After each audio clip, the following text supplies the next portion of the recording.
Welcome again to the Motorsport Arena Oschersleben.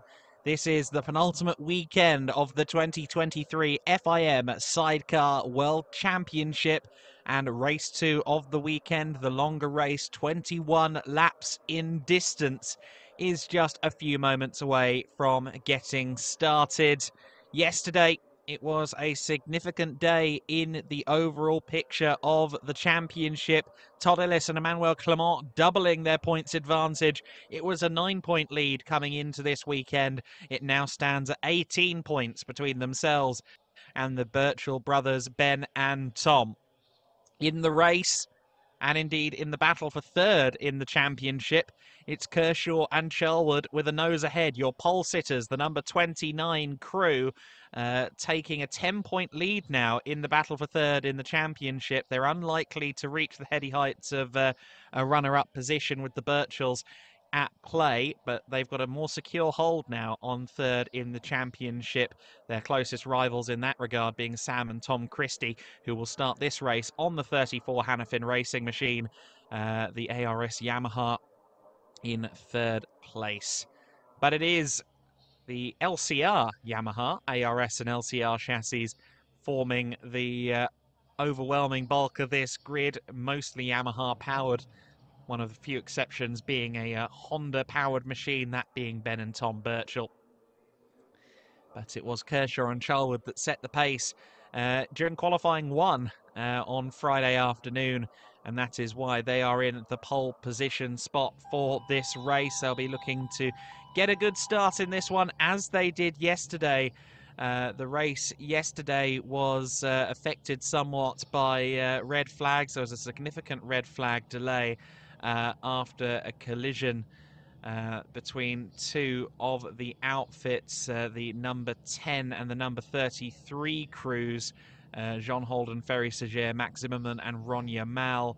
A few injuries in the aftermath of that incident, taken to hospital by helicopter, but no one with any life-threatening injuries, which is good news at the very least, and we hope for more positive news from both camps in the next few days after this racing event.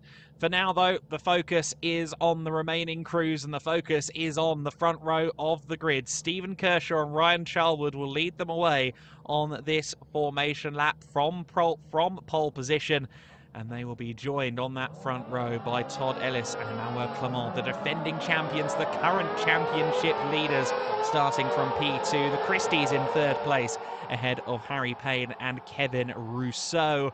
Row 3 of the grid is going to be Benny Stroyer and Kevin Kolsch, alongside Ben and Tom Birchall. Tom Birchall on his return to the World Championship after his shoulder injury at the Red Bull Ring. The newly minted IDM champions, Ted and Vincent Peugeot, secured the IDM Sidecar Championship here yesterday. They start from 7th alongside Pekka Pavarinta and Ilse de Haas. Row 5 of the grid, Lennart Gertlich alongside Uwe Neubert. That rounds out your... Uwe Neubert and then Rupert Archer and Adam Christie rounding out your top 10, Peter Kemsvinger and Andrzej Sedlacek next, alongside Eero Palm and Lowry Lipstock. Row 7 of the grid will be Marcus Schwegler and Andrzej Kopeszki. Kevin Cable and Charlie Richardson due to start alongside them in 14th.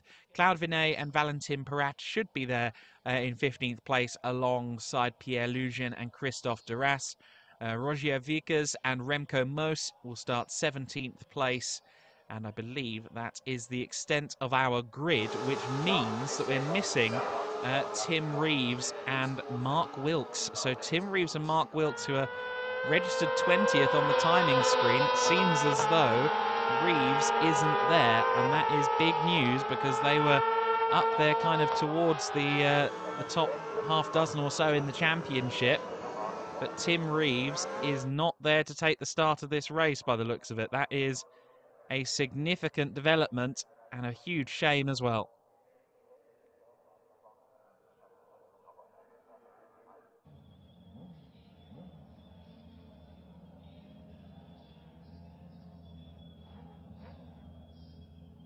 And Reeves, of course, carrying a leg injury coming into this weekend, so I just wonder if he's aggravated that. That might be the reason that that machine is missing Huge shame for Tim if that is the case. Nonetheless, we focus on the race ahead. Todd Ellis and Emmanuel Clement will be looking to get the better start again. Almost no hold on the red light, and that's really caught out Harry Payne and Kevin Rousseau. The 45 drops like a stone through the order. It's another good start, though, from Kershaw and Charwood. They are the early leaders. Todd Ellis and Emmanuel Clement almost falling prey there to Sam and Tom Christie, but they remain in second place. Some side-by-side further back in the pack, but everybody, aside from Payne and Rousseau, seem to get a decent start. The Steinhausen 45, though, does appear to still be there in the top 10.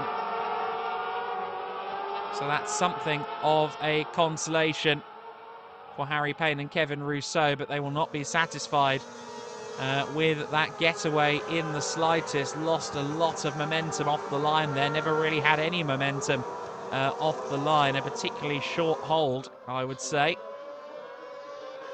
On the start gantry, this race is 21 laps in duration, so 9 additional laps on the distance from yesterday, which means that tyre conservation will be a greater factor, physical conservation for the passengers in particular as well. Side by side for 4th position there. Who's that taking a move up the inside? That's the Birchells. The Birchells up to 4th place then. I believe that was past Stroyer and Kulsch. Some more shuffling further back as well, but no such challenges for Stephen Kershaw and Ryan Charwood on this first lap of the race. They lead the way.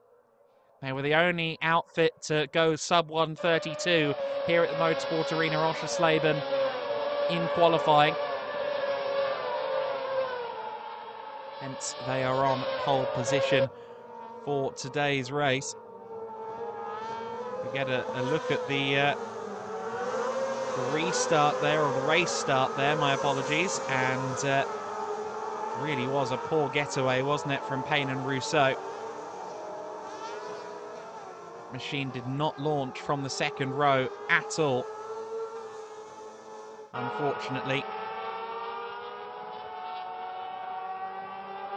Everybody cleanly through the first lap of the race. Then we're on to lap 2 of 21 around this Motorsport Arena Oschersleben circuit. Tight and twisting.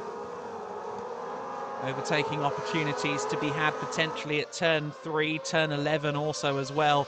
And look at how the left wheel rises over that chicane. You just saw that very gainfully there from Sam and Tom Christie.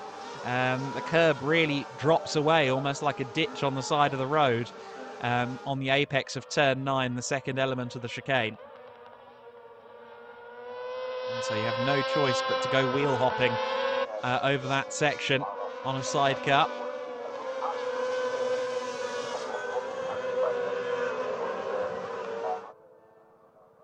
Two pilots and passengers at the front end of the order, Kershaw and Charwood. Ellis and Clement once again building an advantage, much in the way they did yesterday too. Good to see that Ben and Tom Birchall are challenging for that 3rd position. The Christies definitely have the Birchalls for company. The serial Isle of Man TT winners, the multiple-time world champions, the championship leaders for an overwhelming majority of this season. Lost the championship lead in Assen following the incident that sidelined Tom Birchall. The Red Bull Ring, of course, there was a big incident there. Yellow flags seemingly out on the exit of turn 2. But of course, Callum Crowe deputising for Tom Birchall at the TT Circuit Assen, getting 2 podiums on his World Championship debut. But the Ellis-Clement duo with a perfect 50-point score that weekend, securing the championship lead that they've only extended so far this weekend at the Motorsport Arena Oschersleben. I'm sure the Birchalls, at bare minimum, want to get a podium out of this race to give themselves an iota of a chance at getting back into this title fight going into Estoril. Birchalls did drop off a bit yesterday towards the end of the race, and I think that may be in part because, of course, Tom has been on the shelf for a while, still nursing that shoulder injury, so we'll see how the pace lasts across the 21 laps. but certainly early doors, the Birchells have come to play, and they're only 4/10 back from third place right now. Less than 4/10, I think, between the top two, though, as Todd Ellis and Emmanuel Clement just investigate Kershaw and Charlwood.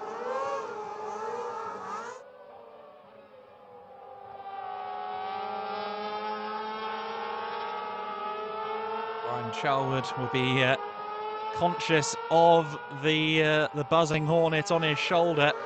Stephen Kershaw, I'm sure, will be well aware of the situation too, and I think everybody has seen this year and in years previous what Todd Ellis is capable of doing, particularly in the braking zones. He is such a late braker. If at any point Stephen Kershaw struggles for traction out of a corner or something of that nature, it wouldn't be a leap of imagination at all to expect Todd Ellis to capitalise hastily, promptly indeed.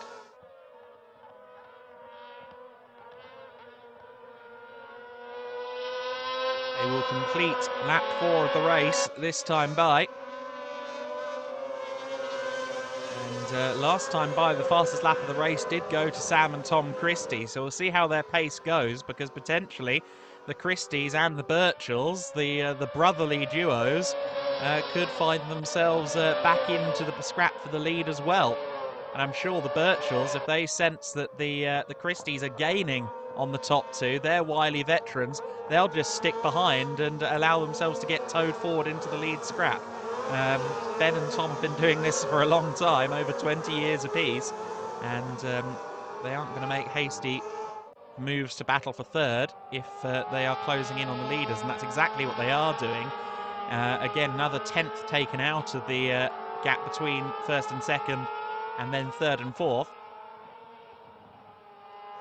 So while it is currently slow progress, Sam and Tom Christie are lapping quicker than both of the outfits ahead of them. And of course, if Todd Ellis does get the opportunity to start making moves, well, he could inadvertently cause himself grief by inviting third and fourth place into the fray. Strong run so far from Benny Stroyer and Kevin Kulsh, running in 5th place on the 21 Bonovo Action outfit. That's the leading Bonovo Action machine today, because, well, Tim Reeves sadly not taking the start. I assume that is in connection with his leg injury. Pekka Pavarinta and Ilse de Haas running in 6th place. Payne and Rousseau down in 7. The newest German and indeed the newest French national champions in sidecar racing. Ted and Vincent Peugeot sit in 8th right now. Kimsvega and Sedlacek are in 9th place. 10th to Kevin Cable and Charlie Richardson, who've had a good start. Rupert Archer and Adam Christie have gone missing somewhere out on the circuit, so I think they have a problem and have come to a halt.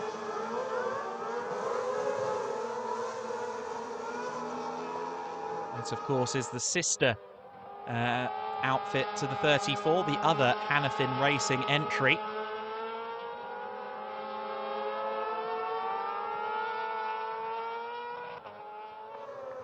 Both of the Hannafin outfits are Yamaha powered, but actually, interestingly, different chassis. ARS for Archer and Christie, and LCR for the Christies. Christie's coming under a good amount of pressure from the LCR Honda. That sounds a bit MotoGP, doesn't it? The Birchells, Ben and Tom. It's not Lucio Cecinello Racing for the LCRs in this case in the FIM Sidecar World Championship. But the top 4 starting to look more and more like a pack, isn't it? The gap again down by 2/10 last time by. We'll see if the Christie Birchell train joins the lead scrap anytime soon. The Birchells looking particularly feisty though at the moment, coming out of the final corner. Now will they go against my expectations and start making moves? Certainly Sam and Tom Christie have been a bit unsettled on this lap, I think, because the gap has gone out to 2.1 seconds to the lead. Still gaining, I think, on Ellis and Clement, but Kershaw and Charlwood were particularly fast last time by. The Birchells having a quick look to the inside there at Hotel Turn 2, but no move made just yet.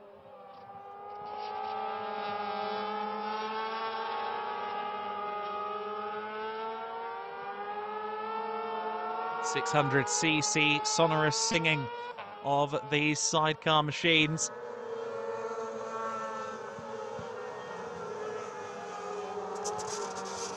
The wonderful pieces of kit, of course, went down from thousands quite a few years ago at this point.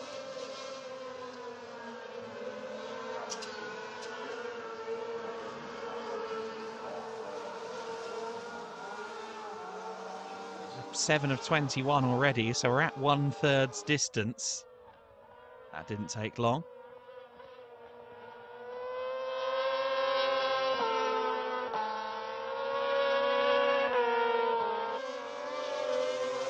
And there go the Birchells. Birchells up the inside and through. Nicely done there by Ben Birchall. Saw the opportunity out of the previous corner and into turn 13, made the move.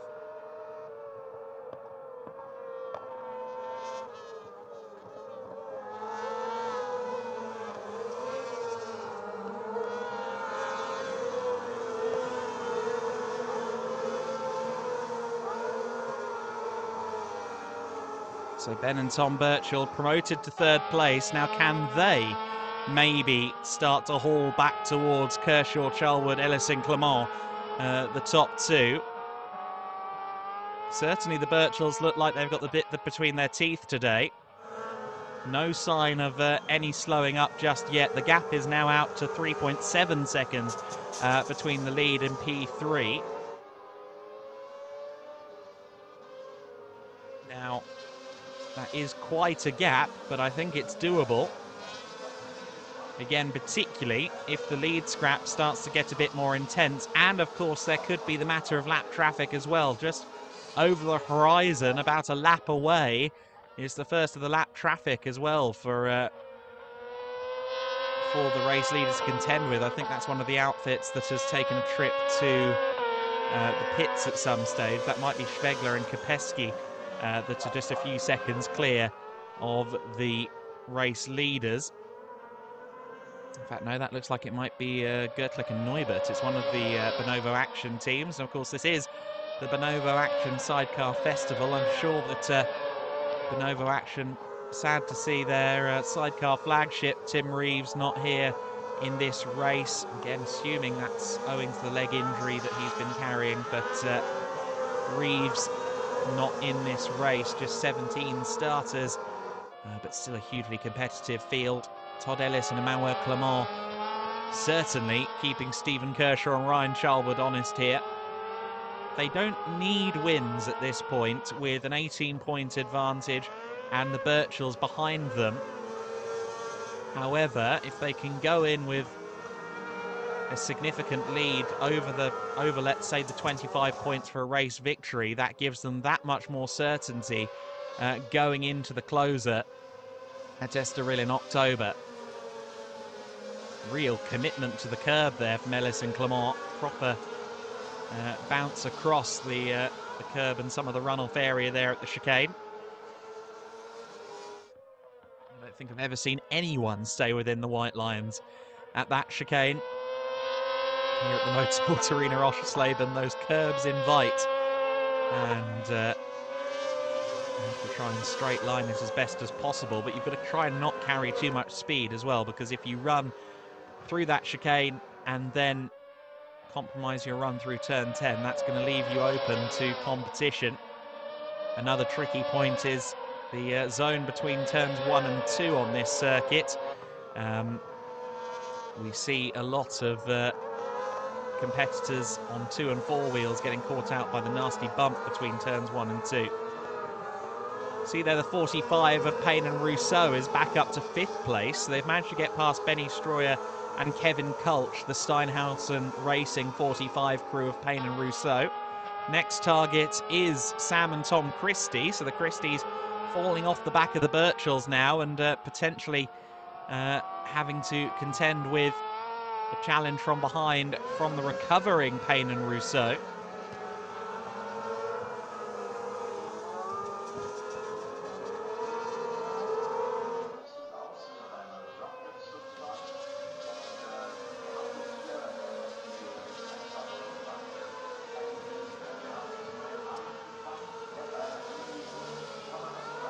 these two at the front of the order, how are they faring up against the Birchells? The answer is they are losing time, actually. About 3/10 loss to the Birchells on that last lap. So that's still a possibility. Ben and Tom Birchall, if they can keep the momentum going deeper into this race, they could yet challenge for a top 2 spot. They would so dearly love to score some points over Ellis and Clement in this race. Meanwhile, Sam and Tom Christie are surely coming under threat soon in that battle for 4th place, just coming across the line now. Payne and Rousseau right there in the slipstream as they run down the main straight. Can Harry Payne have a look? He's certainly trying it. Oh, and dives to the inside. Not quite close enough, though. Backed out of that one at the last minute, and Payne and Rousseau will have to wait. And, of course, Benny Stroyer and Kevin Kulsh adding the complicating factor for Harry Payne and Rousseau. Payne having to think offensive and defensive all at the same time.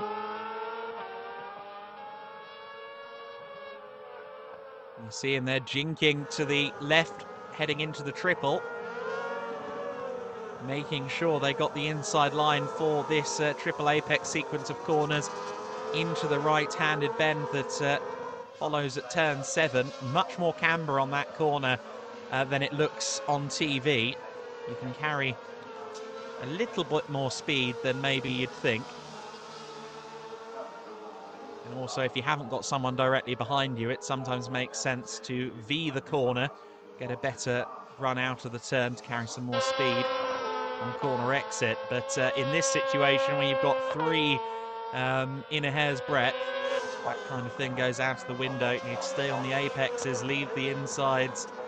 Absolutely no space at all. Take that inside line, make sure the door is never open. Kershaw and Charlwood continue to lead the way on lap 12 of the race then. 3rd, 4th, 5th and 6th, all within 8 seconds of the lead as well. So still fairly close at the sharp end of this order, but Sam and Tom Christie definitely under pressure here, not just from Payne and Rousseau, but also from Stroyer and Kulsh.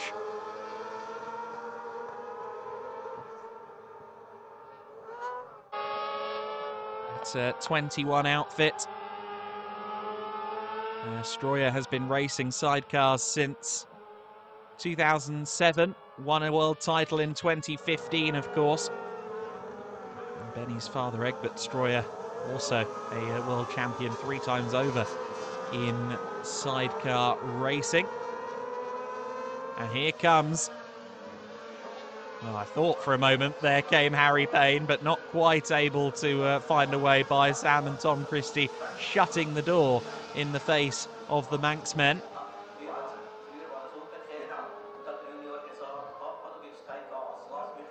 Very close battle this is for the 4th position. Payne and Rousseau, I think they've got pace beyond their position right now. Obviously they got a poor start, and I just wonder if they'd be up there in and around the Birchells, maybe closing in on the lead right now if they'd got the start that they were hoping for. We've seen that Steinhausen Racing 45 at the top of the sheets already this season. They'd love to add another couple of wins to the column before the end of the year. A strong end to the season helps you find partners, new sponsors, secure that budget for the following season. And Payne and Rousseau keep looking to the inside at turn 1. Once again, not quite close enough for a move on that occasion, but making their intentions wholly known. Of course, if Sam Christie were to roll onto the brakes a bit early, then they would shoot up the inside and make that place up. However, Stroyer and Kulsh once again making life difficult for Harry Payne. Benny Stroyer certainly would love to please some Bonovo Action executives by getting a good result here at the Bonovo Action Sidecar Festival. A brilliant showcase of all things sidecar racing going on here at Oschersleben this weekend. National competition, historic competition and historic demos all taking place this weekend. As Payne and Rousseau have a look to the inside, and that's the move. finally Payne and Rousseau get through. It's fourth place for Harry Payne and Kevin Rousseau now, but they've got to be aware of a potential strike back from Sam and Tom Christie. They had the slipstream, they had the run out of turn 10, and Payne and Rousseau eventually made that look fairly textbook. And look at that, we could have a move for the lead. Oh, not quite. Todd Ellis and Emmanuel Clement very close now to Stephen Kershaw and Ryan Charlwood. The gap was 2/10 at the line for the lead, about the same as well in this battle for fourth place. Payne and Rousseau remain in P4 for now, but what about that race lead? What about fifth place as well? Because Struer and Kulsch, I think, have a bit more speed, a bit more momentum right now than Sam and Tom Christie. Wonder if they might be nursing a slight issue because their pace is a little lower than anticipated. There are the leading two.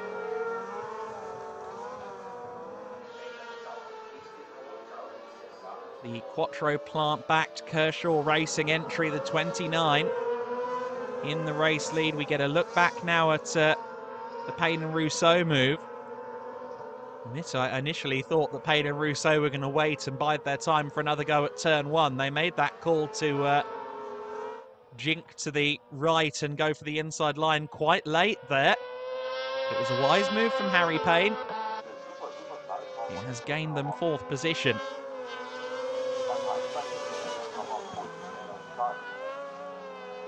The pace of the Birchells is slowing up slightly, unfortunately. The gap has gone out now to 4.2 seconds between themselves and the leaders, so the Birchells not quite closing in as anticipated on the top two. Only a quarter of a second, though, between the top two. Ellis and Clement with lap traffic ahead of Kershaw and Charlwood. This could be a golden opportunity. There's two outfits just up the road. I believe the number 9 and the number 19, respectively. Claude Vinet, Valentin Perrat, Marcus Schwegler, Andrzej Kopeski. They're having their own scrap, of course. There will be blue flags, but whether or not they spot them in the midst of scrap could determine this race. I'm sure Kershaw has already spotted it through the visor and gone, okay, there's a factor to consider.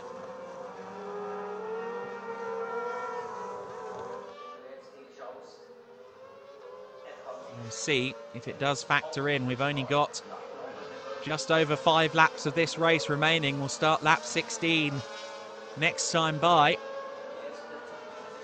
Ellis and Clement dropping back a little bit on this lap. What was a 2/10 gap is probably something more like 5 or 6 now as they make their way through the S's, but let's see where they are at the end of the lap, and let's see where they are as Kershaw and Charlwood come towards that lap traffic.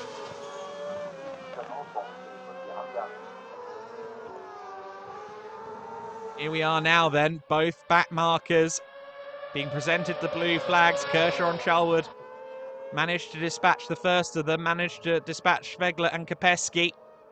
I think ultimately they got to the back markers there at just the right point in the lap. On the main straight, they managed to get that done without too much drama.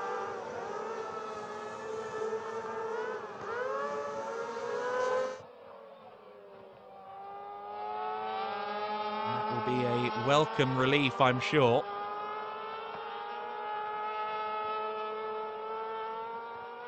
For both parties. The last thing they'd have wanted to do is end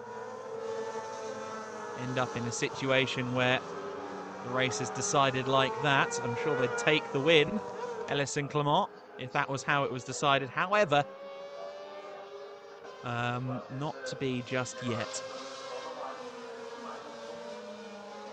I don't think there will be any further opportunities from back markers before the end of this race. I think lap traffic no longer a factor from here.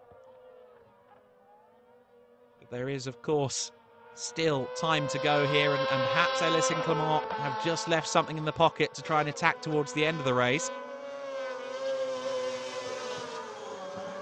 Right now, the Birchells are still there in third place. They've dropped further back. 5.5 seconds is now the gap from the lead to Ben and Tom Birchall. Ben and Tom just crossing the line now. I don't think they should be in too much trouble for third place. I think Payne and Rousseau with a 3-second gap. I think that's more than manageable at this stage. And while I did say that there wouldn't be any further traffic in this lead battle, I'm actually not so sure, because I noted a battle pack there including Kimswenger and Sedlacek, the number 11, the distinctive lime green machine. They're not too far up the road, and actually maybe even on the last lap, these two outfits might close in on some more traffic, and that could be, again, a complicating factor. It's all well and good when you catch them on the straight, but if you catch them here at the chicane, for instance, it can be hugely compromising. Races won and lost around this circuit many a time because of situations just like that. It's a tight circuit, it's a fairly narrow circuit, and it's somewhere where overtaking can be challenging. It's certainly possible. There are some good opportunities, but you've got to be in the right place at the right time to take them, and often a little bit of traffic intervention in longer races can be the fuel required. And yes, indeed, there is definitely going to be some more lap traffic to contend with. Cable and Richardson there as well on the 111, just crossing the line. Some very experienced outfits that they're closing in on. By no means do I expect them to make life hard for the leaders, but of course sometimes you have nowhere to go. Again, the chicane, it's single line. Turn 8, 9 and 10. If you catch someone there, you really don't have many options. Kershaw and Charlwood closing in then on the back of one of the back markers. And Todd Ellis there had to really avoid the rear end of that machine. That might have been Vickers and Remco Moos that were just dispatched by our top two. It's just over 3 laps of racing between us and the checkered flag. Todd Ellis and Emmanuel Clement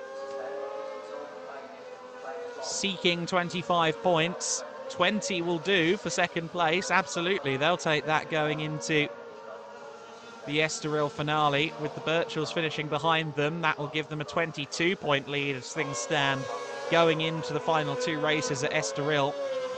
And a 22-point advantage with 50 left to score is pretty comfortable. But of course, a race win would give them that little bit more buffer on their way to potentially securing a second consecutive FIM Sidecar World Championship, the first FIM Sidecar World Championship season organised by the IDM organisation, the team behind the German Superbike Championship. And oh goodness me, Kershaw and Charlwood there did get held up by the 111 of Cable and Richardson.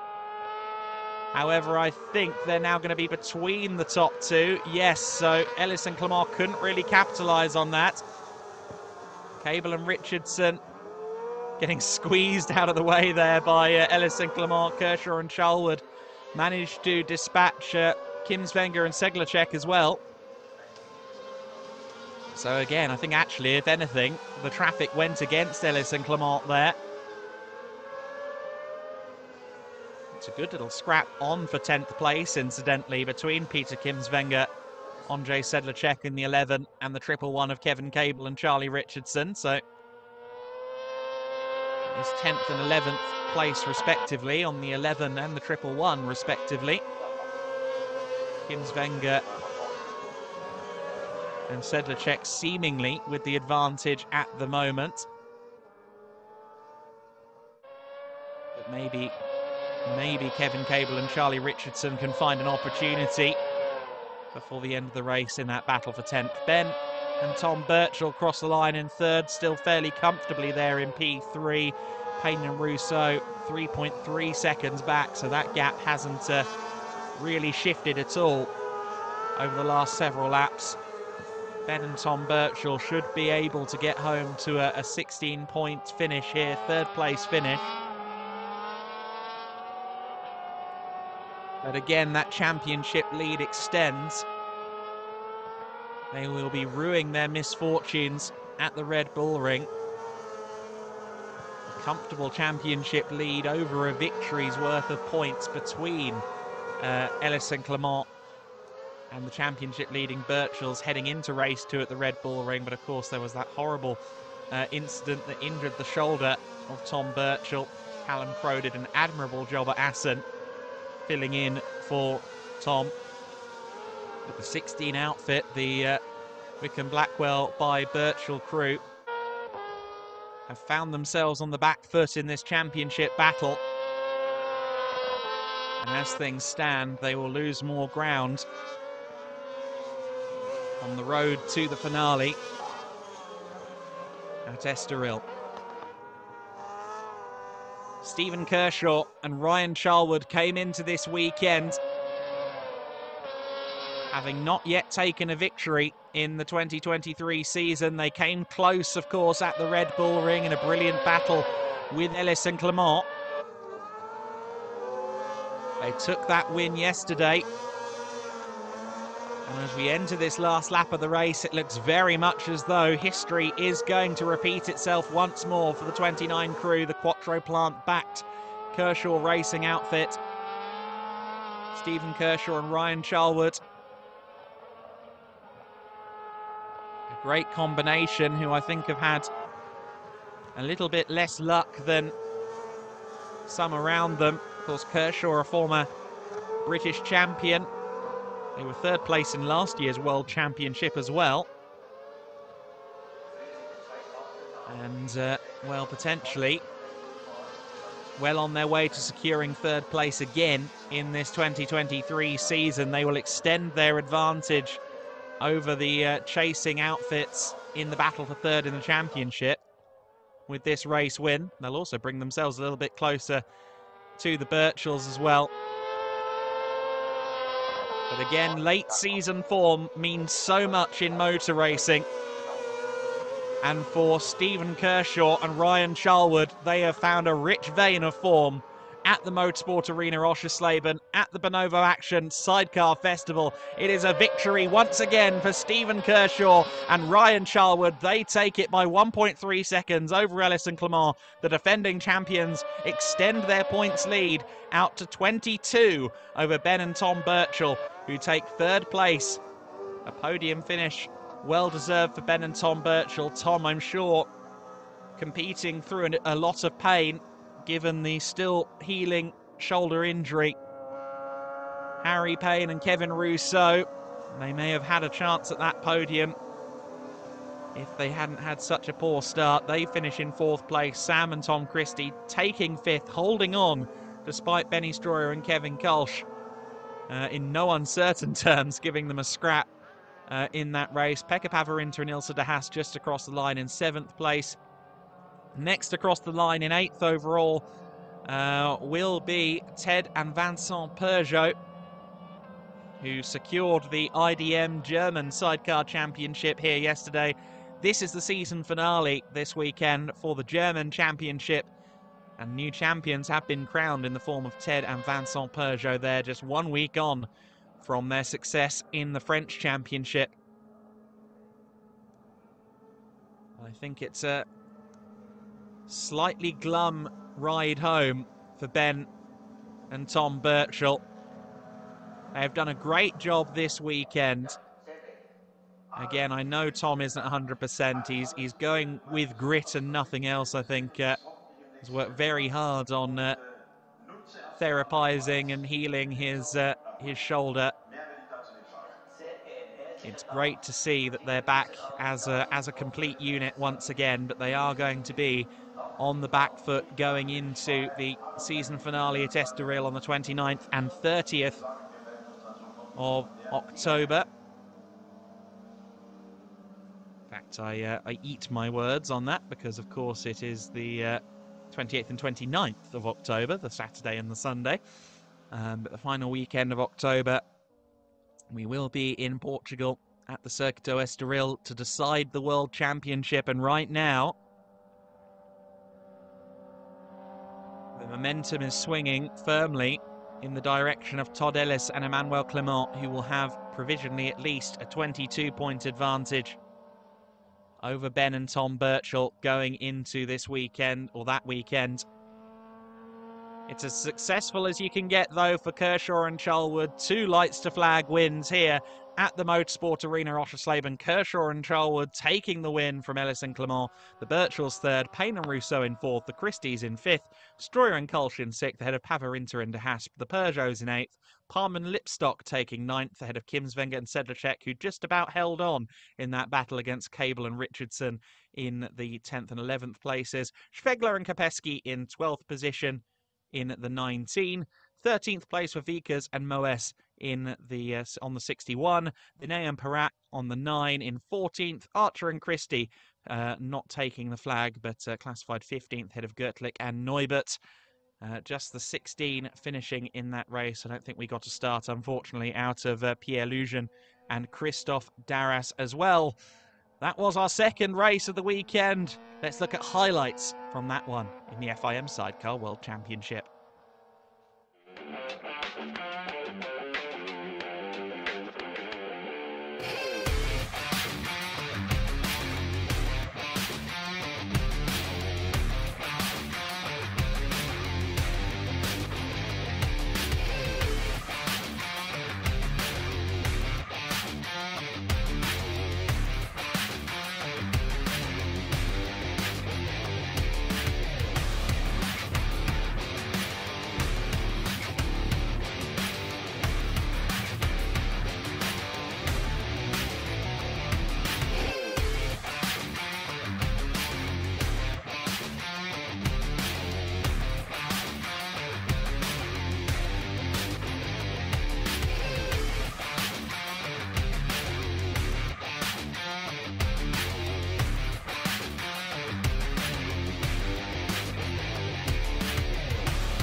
Tightly controlled, well executed and thoroughly deserved, the 2 victories here today for Stephen Kershaw and Ryan Charlwood in the FIM Sidecar World Championship. They firmly grasp their hold now on 3rd in the championship. They will be carrying a championship lead, a 3rd place lead of something like 20 points, I now think, over Sam and Tom Christie, 4th in the championship. So Kershaw and Charlwood yet to secure, of course, 3rd in the championship, but they take a big step forward in claiming it for the 2nd consecutive season.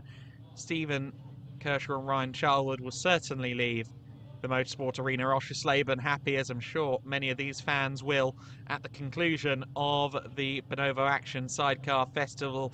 A great testament, this event, to the popularity of sidecar racing across Europe. So many fans here this weekend to take in the action around the Motorsport Arena Oschersleben, which is a wonderful facility for viewing. Lots of fabulous spectator banks, more banks favoured over grandstands around this track. It's very old school from that perspective, and some wonderful viewing opportunities around this track.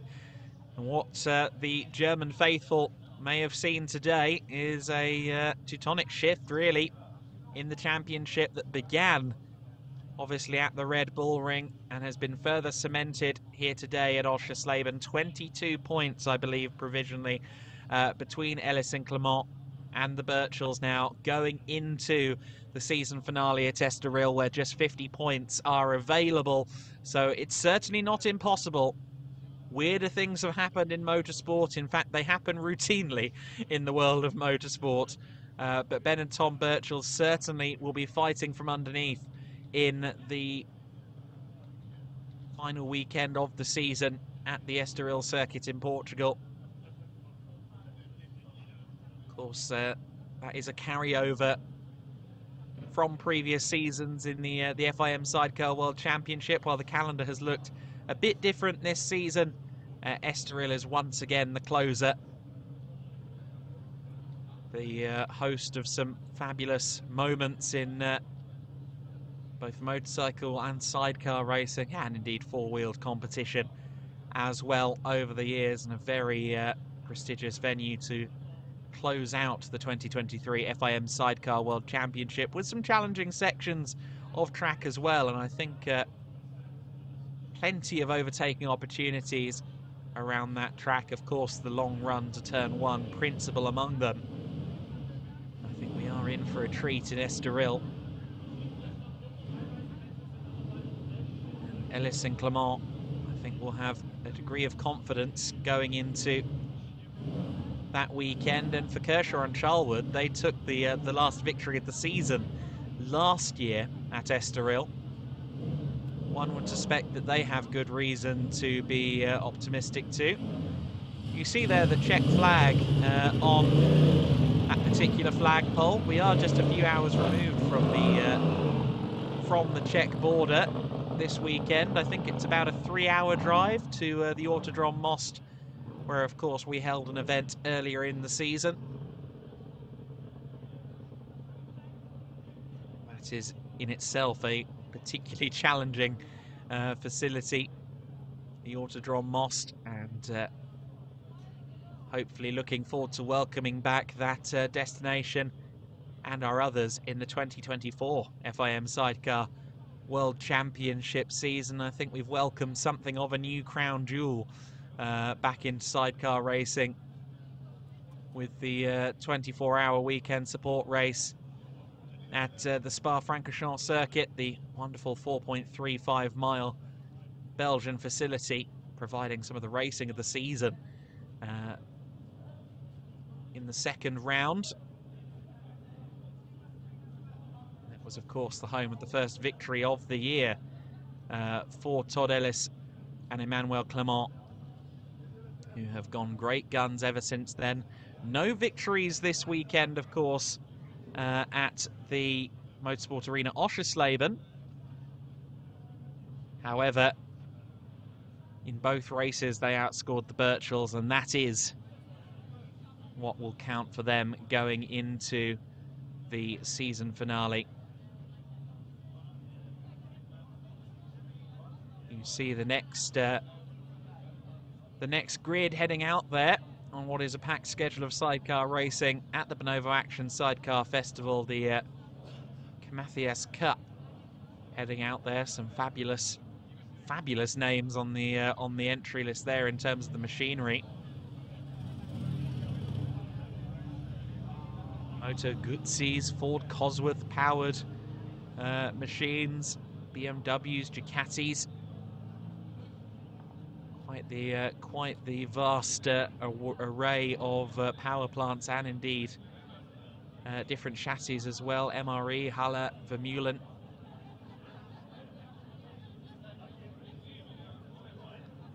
And of course, at the moment, two chassis manufacturers, LCR and ARS, are the dominant forces here.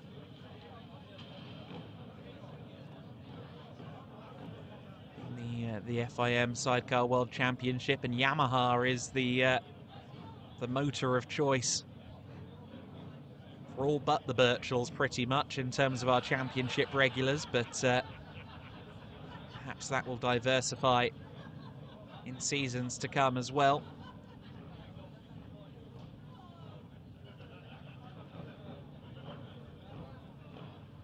We should have a podium session in the not too distant future. I believe we're waiting to see them onto the podium.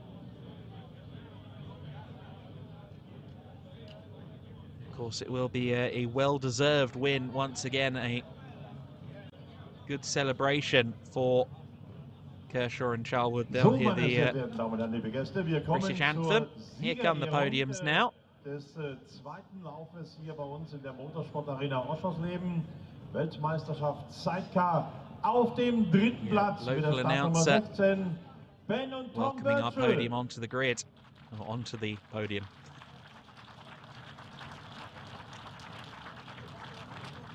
The third step taken by Ben and Tom Birchall, pointing at his shoulder. Yes, we know you're running a slight handicap this weekend, but a good job nonetheless from the Birchalls. Todd Ellis and Emmanuel Clement taking the second step. Great camaraderie between both duos fighting for that World Championship. And the team that has solidified itself as the favourite for third in the championship, Stephen Kershaw, Ryan Charlwood, make their way to the podium, to the top step again, where they will receive their plaudits, their trophies, their champagne, and hear their national anthem. And we close out this broadcast by thanking you for watching. Make sure you join us on the 28th and the 29th of October at Estoril and celebrate with the Kershaw Racing duo as they receive their trophies and celebrate a perfect weekend at the Motorsport Arena Oschersleben.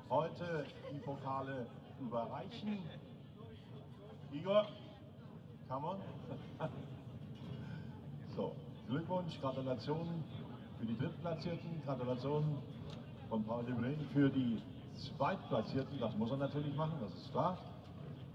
Und wir gratulieren den Siegern und das macht kein geringerer als der Jurypräsident hier, als Igor Eskina. And so the winning trophy is now presented by a representative from the FIM, and they are big trophies. Congratulations to Kershaw and Charlwood. The anthem will play for them now. And again, 2 poles, 2 wins. That's as good as it gets.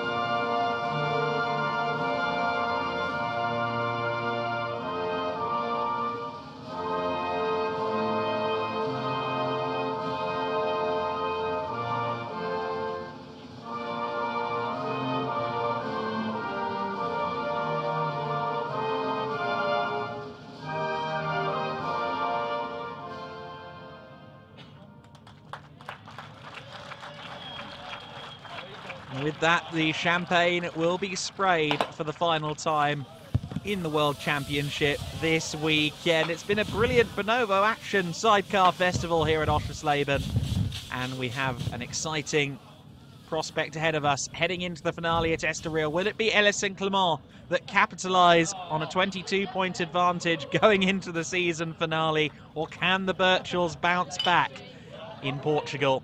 We will join you in just a few weeks at the end of the month on the 28th and 29th of October for the season finale at Estoril. Our congratulations again, though, to our serial winners this weekend, Stephen Kershaw and Ryan Charlwood. We thank you for watching today and yesterday as well. Make sure you join us on the 28th and 29th to see who wins the 2023 Sidecar World Championship.